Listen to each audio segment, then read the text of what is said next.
What's up, everybody? It's Devin. So today we're going to be changing an Evap coil for a Lennox unit.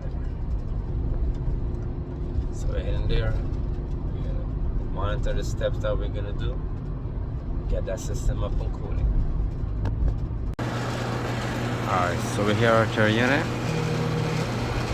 Pressure's looking a bit low. So first things first, we're going to pump our unit down. We start with the liquid line.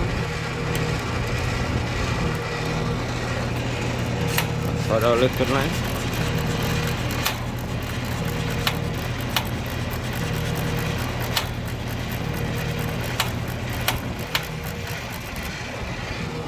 Pressure's gonna start to drop. As it starts to drop, start closing your suction line.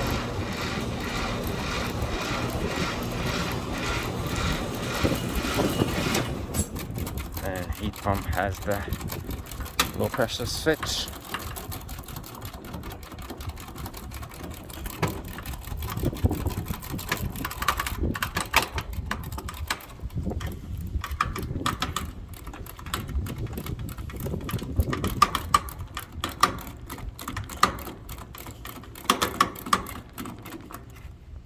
Nice and tight. Disconnect our breaker.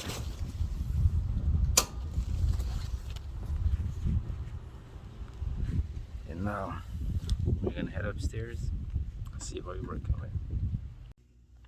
Alright, so this is our coil that we're looking at. First thing is you want to see how we can take this coil out.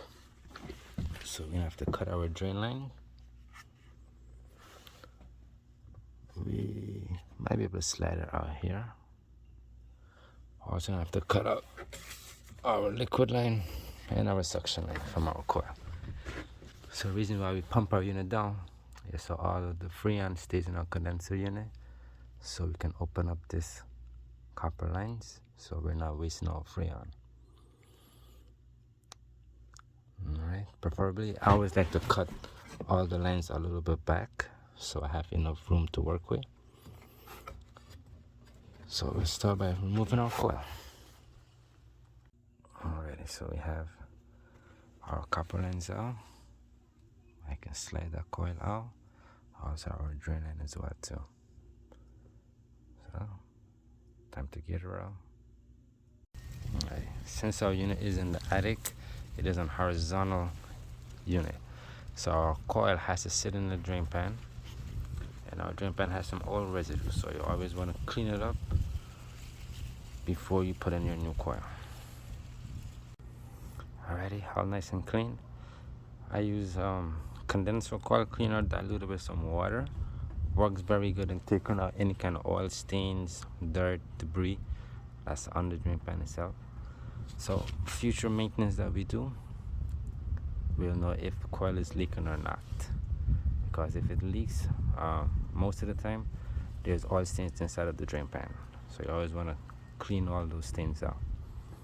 Did the best that we can. Time to put everything back together now. Alright, so we got a new coil ready to go in. Did disconnect my sensing bulb.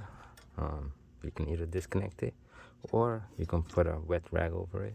I like to disconnect it. And depending on your unit, if you have to do any kind of modifications to your coil or not. So for this system, since it's going to be in the attic, it has a drain pan inside the coil. If, for example, this coil had to go on the other side of our unit, so if our coil had to go over here, then we'll have to do some modifications to this drain pan that's here. Then we have to open up this cover and just flip our drain pan. But you don't have to do anything because water is going to drip from the top coil into here and then flow itself out. So time to piece it back together. Alrighty, so piece everything back together. Got my suction line ready to braze down. Got my liquid line ready to braze down. And also our new filter dryer. Let's go ahead and braze this bad boy in. Alrighty, so we got our brazing in. Filter dryer.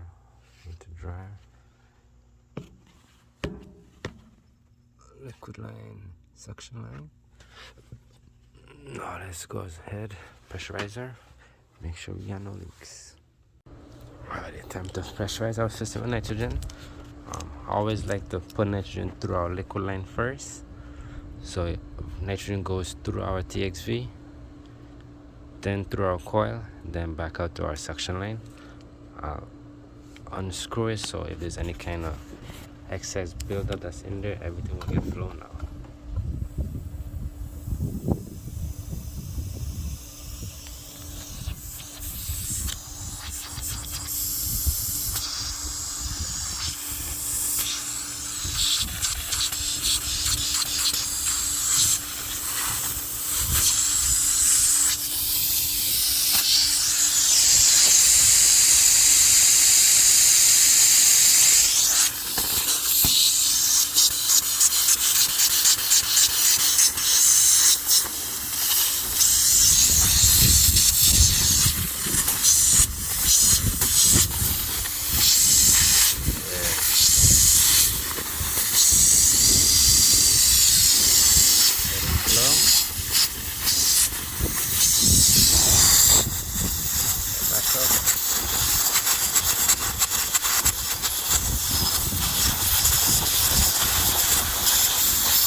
So we connect it back up to about 250 psi, is pretty good. It's a nice 250.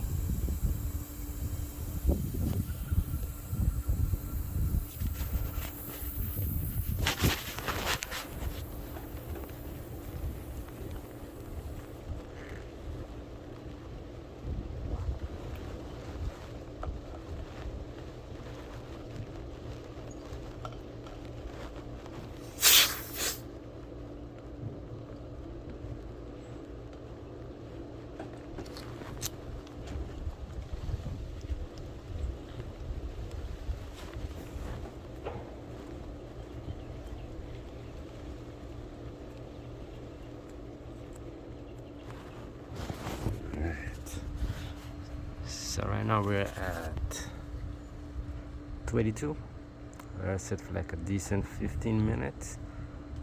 Make sure we got no leaks. Alright, so our unit held this pressure pretty good. So we're gonna start vacuuming our unit. Try to get them down to below 500, maybe even 400. So while our vacuum is running, we're gonna head back up to our attic. Close up our unit, seal everything up, bring all our tools down, make the job clean, professional. Alrighty, unit's back up. Did use some cork tape. That's gonna seal that unit up, make sure we have no leaking air gaps. And since I was here, I said let me take a look at the unit. And holy moly, some biological growth. So I'll go ahead and clean that up, disinfect it up, and recommend for the homeowner to install a UV light. It has a, I believe it's a 5 or 6-year-old daughter. So we'll definitely got to get that taken care of as well. Let's go check our microns now. Alright, so we're back at our unit now. 342 micron, 241, 341. Did a great job, no leaks, no moisture. Ready to start her up now. Alrighty, so got it all cleaned up. Spoke to the homeowner about the UV light. Said he'll get us on the next maintenance. So let's wrap this up, start her up, charge her up, and call it a day. Alright, talk to you guys soon. Alright, so we got our system all charged up. Got my superheat between 10 and 20, that's perfect. Subcooling fluctuating from a 6 to 7. We're about 81 degrees outdoor. So our pressures look great. So we're going to talk to the homeowner, spend our report, and wrap this job up. Alrighty, so we got that job up and done. Homeowner will get the UV light, but on our next maintenance. If there's any questions or concerns about any of the process that I did, how I did them, please, you can always leave me a comment. Don't forget to like and subscribe. See you guys in the next video.